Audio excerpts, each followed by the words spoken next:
dan telah mentarbiyah seluruh alam semesta dengan nikmat-nikmatnya. Baik. Apa arti Rabb? Rabb itu apa artinya? Orang Arab ketika ditanya apa arti Rabb, Rabb itu ada beberapa arti ya. Kalau di terjemahan kita biasanya Rabb itu diterjemahkan oleh pencipta ya. Baik. Rabb itu bisa bermakna malik, pemilik dari sesuatu. Itu artinya apa? Rabb. Oleh karenanya kalau dikatakan kepada kita Rabbul Bait, Rabbnya rumah, artinya apa? Pemilik rumah. Baik, oleh karenanya ada perkataan yang masyhur dari kakeknya Nabi Shallallahu Alaihi Wasallam, Abdul Muttalib.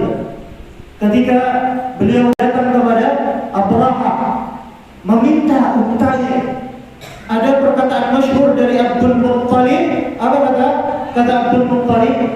Ana Rabbul Ibil wal Ka'batu Rabbun yahmiluhu. Aku Rabbnya unta, pemilik dari unta-untanya. Sedangkan Ka'bah ada pemiliknya yang akan menjaganya. Baik, maka arti dari Rabb itu apa? Pemilik. Ketika kita katakan Rabbi Allah, Rabbku adalah Allah, artinya aku adalah ciptaannya Allah Subhanahu wa taala. Allah yang memilikiku, Allah yang memilikiku, hidupku, matiku, ibadahku, bahkan sembelihanku, semuanya miliknya Allah. Itu kan yang kita katakan di dua iftitah kita, inna salati wa nusuki wa mahyaya wa mamati lillahi rabbil alamin. Sesungguhnya salatku, wa nusuki dan sembelihanku, menurut sebagian tafsiran para ulama. Sebagian tafsiran yang lain menafsirkan nusuk ibadahku, wa mahyaya dan kehidupanku, wa mamati dan kematianku, lillahi rabbil alamin. Semuanya milik Allah Subhanahu wa taala. Baik. Tetapi di sini Asy-Syaikh rahimahullahu taala mengatakan Rabbi Allah alladzi rabbani wa rabba jami'al alamin bi ni'amihi. Seakan-akan Asy-Syaikh rahimahullahu taala memberikan isyarat kepada makna Rabb yang lain, yaitu Rabb berasal dari kata at-tarbiyah. Rabb berasal dari kata apa? At-tarbiyah. Apa makna at-tarbiyah? At-tarbiyah yakni ar-ri'ayah, memelihara, merawat, mengatur. Itu makna apa? At-tarbiyah. Oleh karenanya, kalau kita punya anak, baik anak kita laki-laki atau anak kita perempuan, orang Arab akan mengatakan Robi buka, Robi engkau. Maksudnya apa? Anakmu yang engkau pelihara, yang engkau bertanggung jawab atasnya. Itu tarbiyah. Itu apa? Tarbiyah. Atau perempuan, Robi batuka, anak perempuan yang engkau pelihara, yang engkau rawat, yang engkau berikan nafkah, yang mereka berada di bawah tanggung jawabmu. Itu namanya tarbiyah. Seakan-akan Asy-Syaikh rahimahullahu taala memberikan isyarat kepada kita, Rabbku adalah Allah yang memelihara, memberikan seluruh fasilitas kepadamu, memberikan kehidupan kepadamu. dan yang mentarbiyah seluruh alam dengan nikmat-nikmatnya. Allah Subhanahu wa taala berfirman apa? "Wa ma bikum min ni'matin faminallah." Wa ma bikum min ni'matin faminallah. Dan tidak ada untuk kalian satu nikmat pun kecuali nikmat itu datangnya dari Allah Subhanahu wa taala. Artinya Allah yang mentarbiyah kita, Allah yang memelihara kita, Allah yang memberikan fasilitas kepada kita. Ketika Munkar dan Nakir bertanya kepada kita, siapa Rabbmu yang memeliharamu? Yaitu Allah yang memberikan nikmatnya kepada seluruh alam semesta. Itulah makna Rabb. Baik. Sebagai bentuk faedah, al-alam. Apa itu alam? Alam itu sudah jadi bahasa baku dari bahasa Indonesia ya. Baik, sesuatu tidak disebut alam kecuali dia memiliki jenis yang sama. Baik, dikatakan alam manusia. Alam manusia artinya bukan alam jin, bukan alam malaikat. Manusia jenisnya sama. Baik, materialnya juga sama. Unsur dari manusia juga sama. Itu artinya alam manusia. Dikatakan alam jin. Kenapa dikatakan alam jin? Karena tidak nampak. Jin itu artinya sesuatu yang tersembunyi. Baik, dikatakan alam jin karena dihuni oleh para jin. Nah, yang mereka diciptakan oleh Allah Subhanahu wa taala dari apa? Dari api. Alam jin berbeda dengan alam manusia. Alam malaikat. Alam malaikat itu juga berbeda dengan alam manusia dan alam jin. Karena mereka diciptakan oleh Allah dari cahaya. Dan mereka lebih halus, lebih tersembunyi daripada jin. Dan Allah Subhanahu wa taala yang mengatur seluruh alam itu. Baik, dan Allah Subhanahu wa taala yang mengatur seluruh alam tersebut. Dan dikatakan sebentar lagi, alam itu masih Allah. Selain Allah itu disebut alam. Selain Allah itu disebut apa? Disebut alam. Oleh karenanya di surat Al-Fatihah yang selalu kita baca, apa kata Allah Subhanahu wa taala? Alhamdulillahi Rabbil Alamin. Segala puji bagi Allah, Rabb seluruh alam. Rabb seluruh alam. Dan kita bagian dari alam itu. Iya benar. Kita bagian dari alam tersebut. Maka Allah Rabb kita.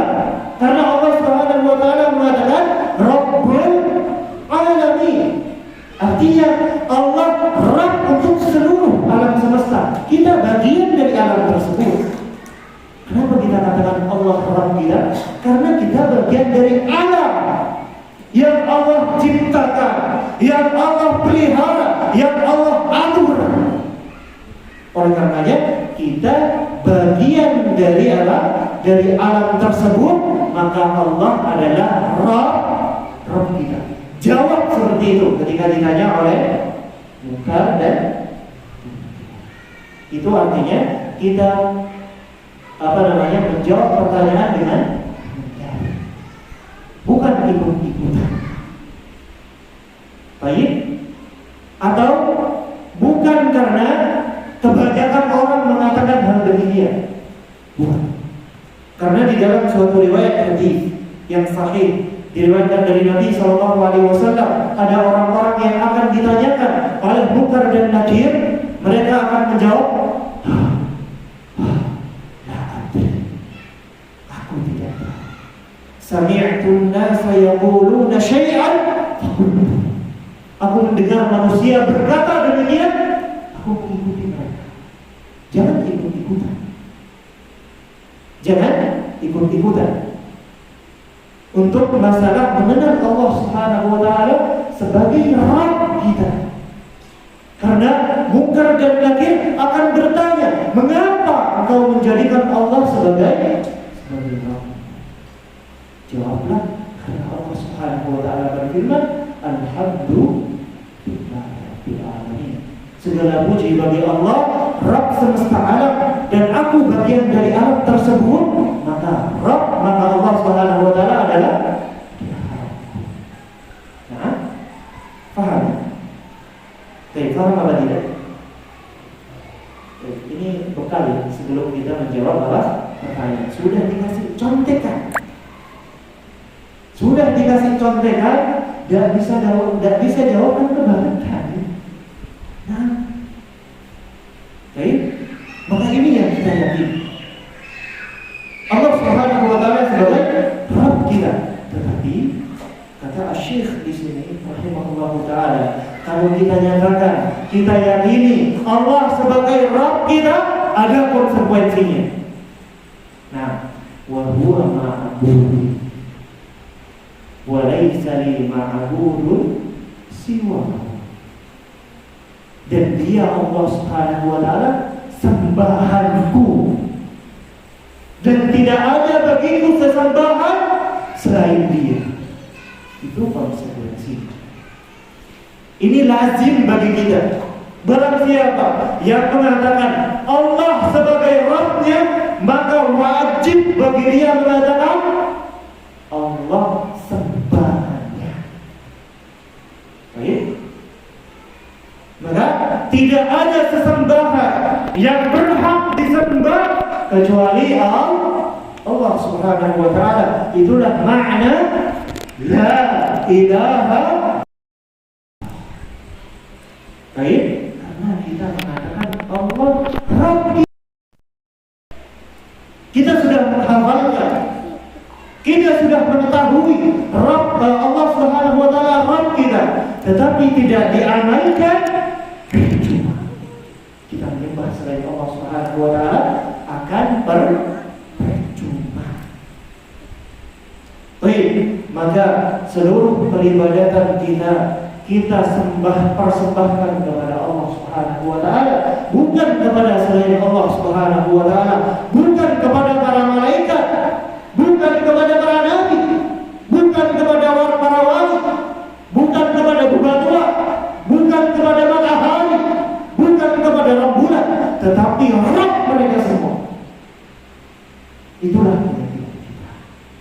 Kita menyembah Rabb-nya para nabi, kita menyembah Rabb-nya para wali, kita menyembah Rabb-nya para malaikat, kita menyembah Rabb-nya pemilik bumi ini. Itulah keyakinan kita. Maka seluruh ibadah yang kita lakukan, kita persembahkan hanya khusus untuk Allah Subhanahu wa taala. Maka tatkala ibadah yang seharusnya itu milik Allah kita persembahkan kepada yang lain, itulah yang disebut kesyirikan. Paham ya? Itu yang disebut apa? Yang disebut kesyirikan, menduakan Allah Subhanahu wa taala. Ibu-ibu saja tidak mau dimadu, apalagi Allah Subhanahu wa taala. Nah, kalau kita tanya ibu-ibu yang di belakang, iya apa ibu-ibu? Siapa yang ridho, yang rela dimadu oleh suaminya? Hah? Perasaan berat pasti ada. Pasti ada. Pasti ada. Apalagi Allah dimadu.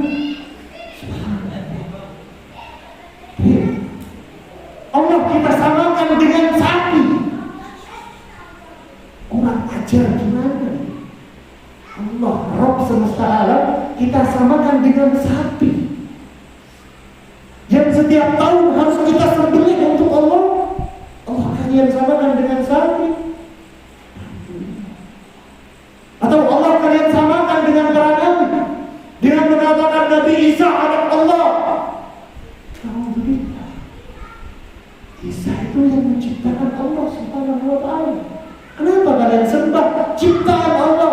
Rubahlah kata-katanya, sembah Rabbnya Isa alaihissalam, jangan sembah Isa alaihissalam. Itu yang perlu kita lakukan. Nah, maka kata Syekh di sini, wa huwa ma'budi wa laysa li ma'budun siwa. Dan dialah Allah Subhanahu wa ta'ala sembahanku, dan tidak ada bagiku sesembahan yang berhak untuk disembah selain Dia. Nah, itu konsekuensi dari kita mengatakan Allah Rabb kita. Maka untuk orang-orang yang menyekutukan Allah Subhanahu wa ta'ala, apakah mereka akan bisa berkata Rabbi Allah? Kalla. Mereka tidak akan bisa mengatakan Rabbi Allah, karena mereka tidak melakukan konsekuensi dari perkataan mereka sendiri. Rabbi. Wadalilu, dan kata Syekh rahimahullah ta'ala, dalilnya adalah firman Allah Subhanahu wa ta'ala yang telah kita sebutkan, Alhamdulillahi Rabbil Alamin. Lalu kata Syekh rahimahullah, wa kullu ma siwallahi alamun, segala sesuatu selain Allah adalah alam. Wa ana wahidun min dzalikal alamin, dan saya salah satu dari alam tersebut. Maka aku katakan, karena aku bagian dari alam yang diciptakan oleh Allah, maka Rabbku adalah Allah, dan tidak ada sesembahan yang berhak disembah kecuali Allah Subhanahu wa ta'ala. Baik, fa idza qila, lalu dikatakan di sini, jika dikatakan kepadamu, bima arafta rabbak, bagaimana kau mengetahui Allah sebagai Rabb? Kalau bahasa gampangnya, apa ini? Bagaimana kamu mengetahui Allah itu sebagai Rabb-mu? Atau bahasa gampangnya apa dalil kamu mengatakan Allah Rabb?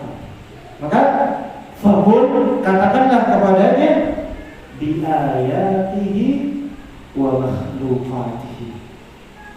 Aku mengetahui Allah Subhanahu wa ta'ala adalah Rabbku dengan ayat-ayat Allah Subhanahu wa ta'ala.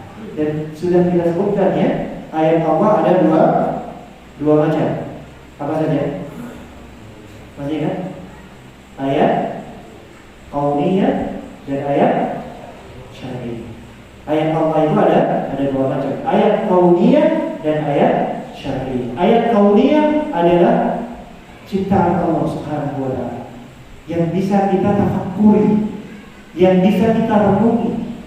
Semakin kenal kita dengan ciptaan Allah, maka kita akan semakin kenal dengan penciptanya. Baik, itu ayat-ayat kauniyah. Adapun ayat-ayat syar'iyyah adalah wahyu yang diturunkan oleh Allah Subhanahu wa ta'ala kepada para rasulnya. Itu ayat Allah syar'iyyah.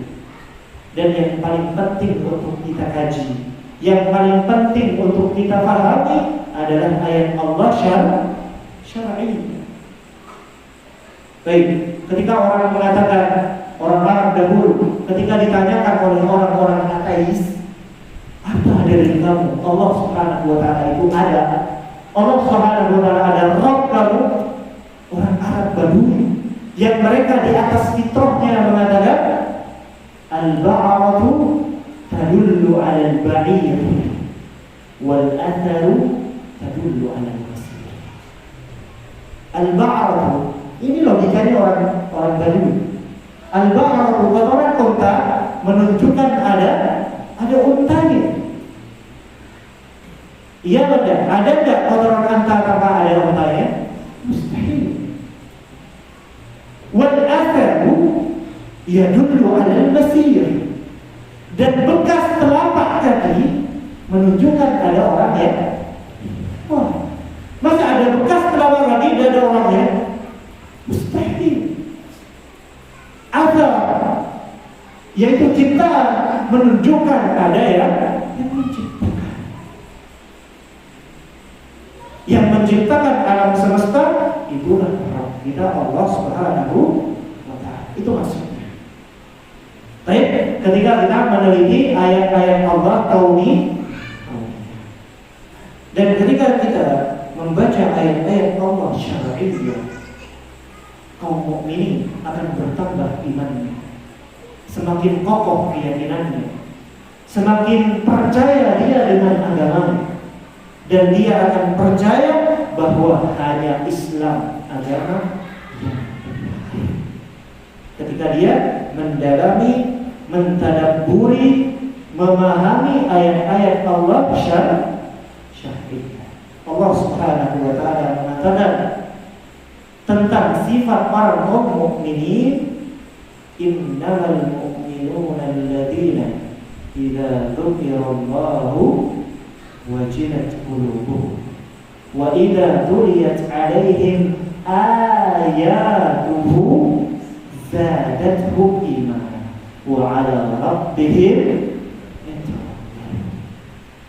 Sesungguhnya orang-orang mukminin, yaitu hanyalah mereka orang-orang yang ketika disebut nama Allah bergetar hati karena takut kepada Allah Subhanahu wa Ta'ala. Dan ketika dibacakan kepada mereka ayat-ayat Allah, bertambah apa? Bertambah iman. Subhanallah. Kalau kita memahami ayat-ayat Allah Subhanahu wa Ta'ala, akan